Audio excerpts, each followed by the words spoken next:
Today we're going to work on our house of the future. You looked at a couple of Frank Lloyd Wright's houses, and he was thinking from kind of a futuristic point of view. He wasn't trying to make a normal house, and neither are we. Since you're designing it, it can look any way you want, as long as it's a house that maybe somebody could live in. So to start your picture, we're drawing with crayon only, and please check your crayon to make sure it's not the washable kind. If it is the washable kind, you'll have to borrow some of mine. Because if they're washable, it won't work with part 2. When I start my house, I want to make the ground first, because we do have to build a house on the ground. And using a ruler, that's how we're going to build the rest of the house, and use our good friends vertical line, horizontal, diagonal to create it. We'll also throw in some curvy ones just for kicks. So try to think unique. Don't think make a rectangle with a triangle on top. That's boring. You want to do something way more interesting. So I'm going to use diagonal lines for my walls.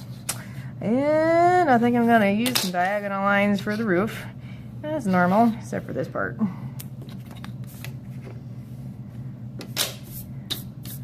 And I want to make it have an actual roof that sticks out that we can see.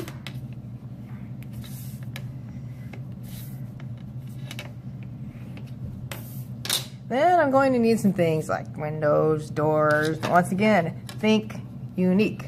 How can you make them different? So instead of a square window or a rectangle, I'm going to make a triangle. And put some little lines inside. Same thing over here. Make a little triangle. And put some lines inside. And I'm going to make my front door diagonal. But people can still walk through it. I have enough space down at the bottom, they can get in the house. And your door needs to, if it's not on this first level, if you put it up higher, you have to have a way to get in the front door. So add some kind of steps or a trampoline or some way to get in there. Okay, and there's my doorknob. And here's my front window. There we go. And over here, I think I'll add a door for my garage. And it's big enough for cars to drive in. I could always add more windows in there if I wanted. If you want, you could add fun things to your house. Like, let's see, I would like a slide. A tube slide. And that's how we get out. I also added a little cannon to the roof, and it's going to shoot confetti.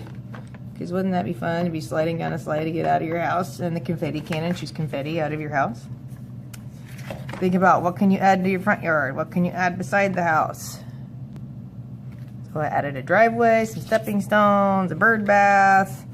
Now you're going to color everything except your sky and your windows. So you leave your windows alone, leave your sky alone. So I can color all the other things in this picture. Make sure it's your nicest coloring. And since it's your house, you can make it any color you want, as many colors as you want, as long as you color nicely.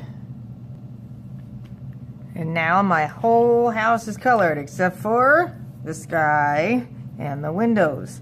And last but not least, before you call it quits, before we move on to our next step, you're going to take a crayon and try to draw some little details in the sky to make it either daytime or nighttime. So if it's daytime, you might want some clouds, you might want a sun, maybe something flying in the sky. Keep it simple. If it's nighttime, stars. And keep in mind, stars are dots. They're not 5-pointed, so we don't need any little 5-pointed objects all over.